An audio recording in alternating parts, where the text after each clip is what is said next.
Good evening, Shortcuts. This is Stephen here. This is video 2 for the price list, which will go out 9 p.m. Wednesday, November 13th at Sydney time. That's 9 p.m. Sydney time, November 13th. If you see anything on this list that you would like to potentially buy, drop me an email on shortcutsrecordsaus@gmail.com. Now, this list is the genre list. We've got reggae, soul, jazz, and funk tonight.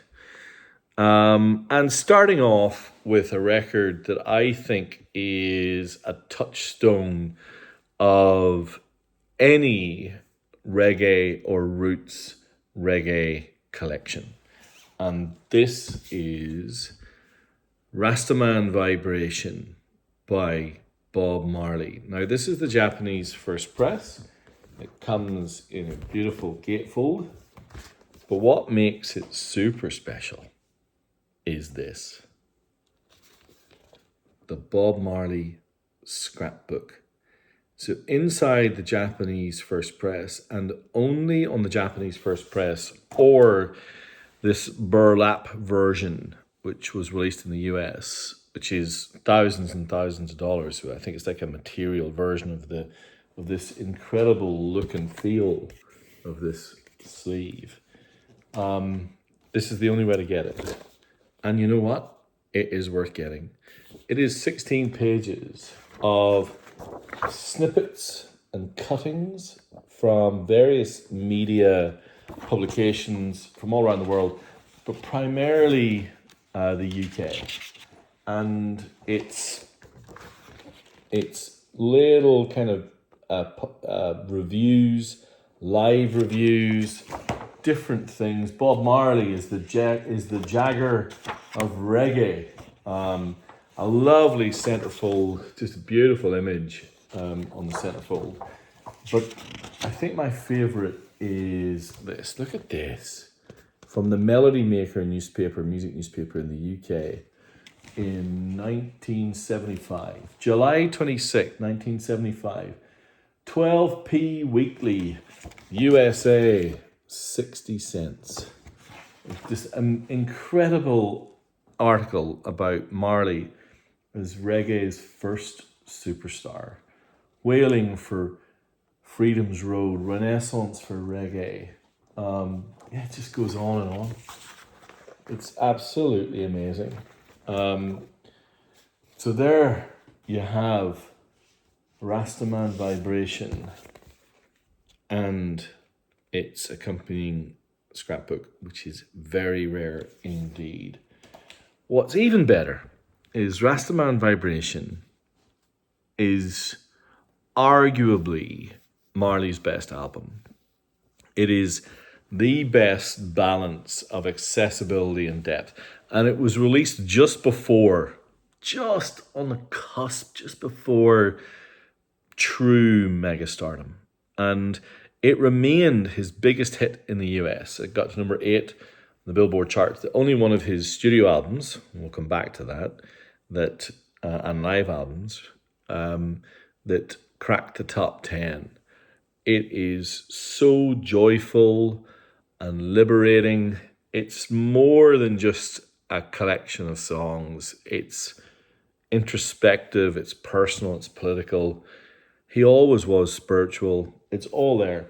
But there are some things that I think are particularly killer about this album. The second track is called Roots Rock Reggae, and it has the most beautiful guitar riff, which you just do not expect in a reggae record. Of course, it has the lolloping rhythms and those infectious kind of beats, and he sounds incredible. He sounds spectacular. It's just seamless. It's a seamless mix of incredible wisdom, reggae rock, and it's pretty amazing. And that's the inner, and there's the label. Pretty great. But that's not the only Marley pearl I have for you tonight. I've had Rastaman Vibration before, but never with the scrapbook, and that is super rare. I've never had this. The Japanese first press of Legend by Bob Marley. Again, similar beautiful gatefold. But unlike the scrapbook, it does have a kind of a story of Bob Marley in her. But there's something about this record that I've discovered in my research today that I can't really show you, but you're going to have to trust me that it's true. This record, and I don't know if you won't be able to, but I can see it here. It is made of brown, translucent, what was called Qui-X vinyl. At the time, it was one of the more expensive variants because it was so pure, and it's really, and therefore it is spectacularly quiet. If you read the reviews of this version of Legend, you will just read people just raving about the sound quality. So this makes this particular version really hard to find, particularly in this type of quality. And this includes the obi as well. So this is a pretty special thing. Yeah. What an amazing thing. And arguably, you could, I mean, I could put a convincing argument together that is the greatest compilation ever. It is rare that a compilation has true cultural impact. And I think Legend is more than just a collection of songs. I mean, Marley had been dead 3 years by the time this album was released, and he never enjoyed the commercial success that Legend brought. But that is a compilation that, to me, transcends genre, it transcends generation. It's like a time capsule of radical ideas, spiritual beliefs, and unbelievable optimism, which I also, again, think is really relevant to now. I don't feel optimistic at the minute. You know, if I could delete the last week, I could. But there's something maybe about the universal beauty of Marley's music that maybe can help see you through. And, you know, commercially, I mean, you can only put so much value on this, but it is one of the greatest selling compilations of all time for many, many reasons. Anyway, what a spectacular thing. I'm hoping someone out there will love it. It's a really important record. And whilst I was thinking about Marley, I just thought I'm just going to pull out a copy for sale of one of my other favourite Marley records, and it is Kea. And, you know, Kea,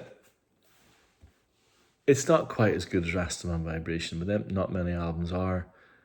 But it is another album that I think can give you solace in a tough time. The Sun is Shining is the third track on side one. And you know what?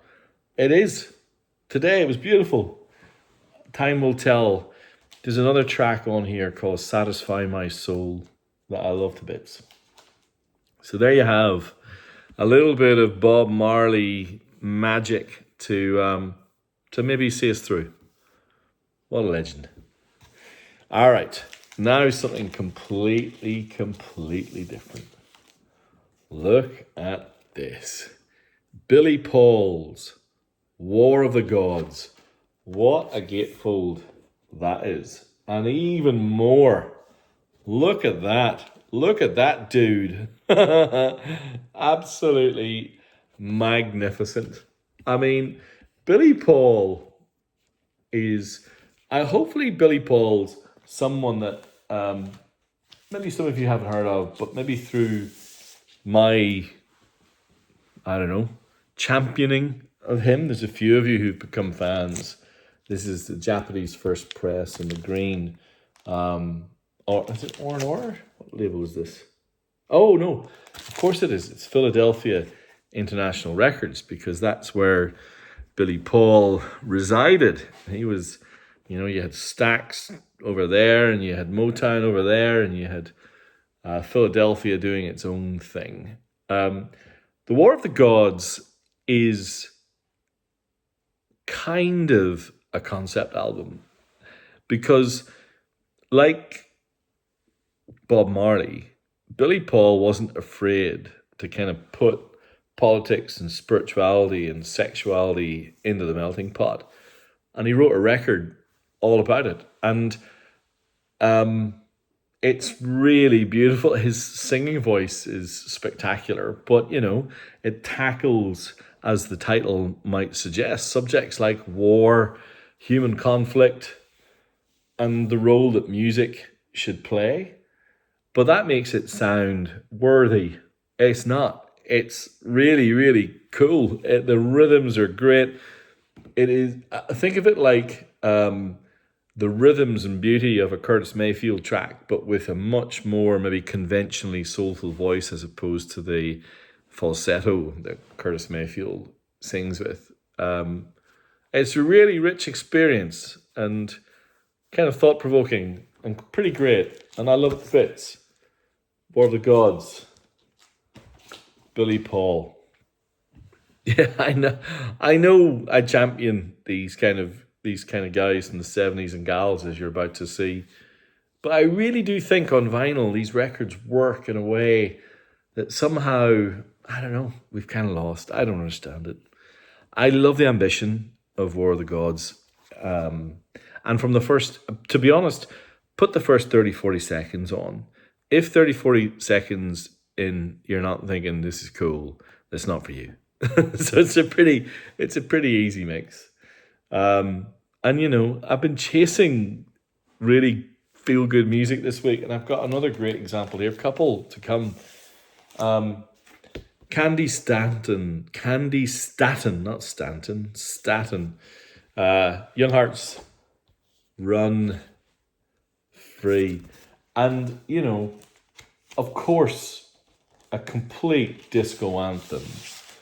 But by this point, she had embraced the just transcendental joy that disco was bringing. And she went with it in previous albums, like Just Like a Prisoner or her incredible debut album, are Southern soul masterpieces. But this is all disco, albeit that soul genius still shines through. And so don't think of this record as being completely commercial and kind of inauthentic and superficial. It's really not.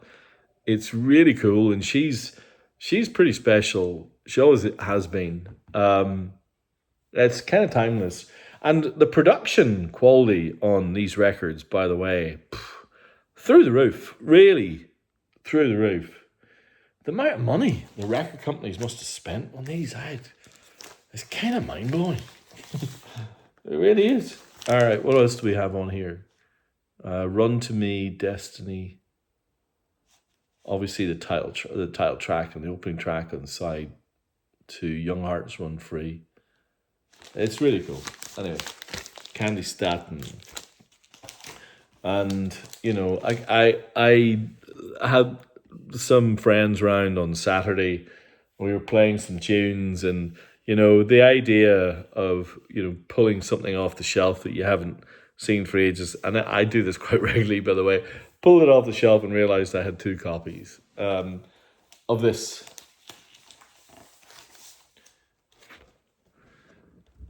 Wish Someone Would Come by Irma Thomas. There's a little blurb here, I think it's quite sweet.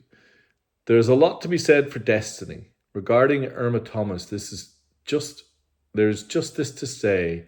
She was destined to hit the top, but this destiny took its time. I think there's a few of us who might recognize that. Irma Thomas has the most soulful, rich, soothing voice, and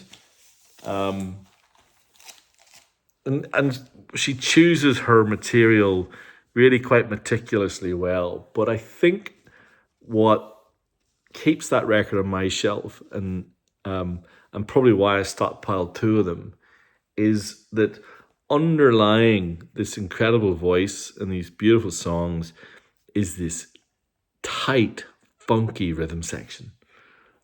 They really groove. And, when you've got that underpinning these ridiculous songs like Straight from the Heart, Wish Someone Would Come, it's pretty essential soul music. And so is this. As I said, I have a few just feel-good soul records in a row. Have a Good Time, Al Green. Produced by Willie Mitchell, part of the incredible series of records that he did with High Records.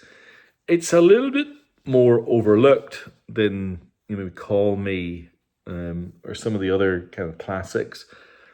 But I think the reason that it's a little bit more overlooked is that compared to those records, it is more experimental. So there are more boundaries been pushed, more chances been taken on the arrangements and what the instrumentation is. So that means that at the time, it maybe clanged a little bit. But now, when you listen back to it, it's kind of liberating. Sometimes Al Green feels like he's too constrained. Like, I sometimes wish he would just go for it a bit. And this is the album that he does more than most. And I think it's kind of evolutionary because of that. And so, yeah, really fun record. I've got a few kind of jazz classics in a row. Some we'll have seen before, some that I haven't had for a long time. I'm just going to pull this one out of the sleeve just because it's kind of cool. This is Sketches of Spain, Miles Davis. As you can see, it's still in the shrink, and it's still got its obi in the shrink. It's an utterly fantastic condition. And for those of you who know your Miles, as I'm learning about Miles kind of meticulously at the minute, he worked with Gil Evans on this record. So he's quite orchestral in places and very, very dramatic. But probably the key feature of this album is that he used a mute on his trumpet, and that gives it a very melancholic feel. So it's probably the most chilled out of all Miles Davis records, maybe even more than kind of some of the 50s kind of things. And it's quite somber and meditative, but that actually means that it's a really pleasant record to play. And so, it's kind of just stellar Miles. Like, is there any such thing as unstellar Miles? I don't know. He's kind of unbelievable. And there's another one along those lines. I'm just going to put it out here because we probably all know John Coltrane's, I think, standout masterpiece, Blue Train. Again, very accessible, very cool and interesting music. Even me, as not really a John Coltrane fan, I have a copy of that, and it has its place. It's really, really, really cool. Yeah, I love it to bits. And then finally on this trail of kind of classics, I've got this, still in the shrink, with the obi here, so this kind of circular obi. This is Herbie Hancock's Maiden Voyage. Now, I saw Herbie Hancock, as you all know, probably a few weeks ago. It's still reverberating in my mind. I've been playing Maiden Voyage a lot, and I'm not sure that I would agree that it's the greatest jazz album ever, but I understand why it's in the mix. He's got a little bit of the John Coltrane kind of modal, theme-driven jazz, but it's so melodic, and the players are just ridiculous. With Freddie Hubbard, who else is on this? Just listening to it on Thursday. Look, Freddie Hubbard, George Coleman, Herbie Hancock, Ron Carter, Anthony Williams. The drumming is just subtly magnificent on that record. But it's not my favourite jazz album I listened to this week. That would be one of these two. Again, I found out I had a duplicate. I must have bought one of these in Japan, because it's still got this kind of the weird seal that it had that I found in one of the shops, I think in Kyoto. So it's but I have a non-OB copy on my shelf. But this is the OB copy of Don Wilkerson's Preach Brother. So Grant Green, Sonny Clark, Butch Warren, Billy Higgins. And I think part of the reason I've warmed to this album more than some of the others I've listened to this week is I really like soul jazz. I really like when the players aren't kind of devoted to where Coltrane and others were going. I like the fact that it is impassioned, sincere, and I love Grant Green and Sonny Clark together with guitar and piano. It just works, and it's just moving, and it's obviously got its kind of spirituality. You can't call an album Preach Brother and not be spiritual, but it's really, really cool. As is this, Up with Donald Byrd. Now, this is on the Verve Black Label, and this is the Japanese first press from 1965. And what you're talking about with this record is just, soulful, groove-driven, kind of similar to the Don Wilkerson. But I think that probably, obviously, Donald Byrd is a little bit more well-regarded than Don. Don Wilkerson's kind of, crept by the wayside a little bit. But I think that Up with Donald Byrd is a little bit more jazz fusion. So if you like that more almost prog feel, then it kind of works for you probably a bit more. All right, I've just got 3 quick ones to go. This is another white label promo, and this is the Jimmy Castor Bunch. But of course, what a slave, what a story. I think I had a copy of this a few weeks ago, and probably about 5 or 6 of you pinged and said, "Would I quite like it?" It is really positive. It's really uplifting. It's funny. You can't have a song called Troglodyte Man and not kind of have your tongue firmly in cheek. It plays its dues to kind of Parliament Funkadelic, of course, but it's really, really fun. And again, you can't go wrong with that type of music these days. I think that there's a place for it now, and something that's raw, kind of mindful. It just works. I love it. The white label promo of the Jimmy Castor Bunch, featuring the Everything Man, but of course. All right, just 2 more to go very briefly. Peter Green, blues guitarist from Fleetwood Mac, left Fleetwood Mac in 1970 and had a pretty tough time, and came back to the fore with What You Gonna Do in 1976.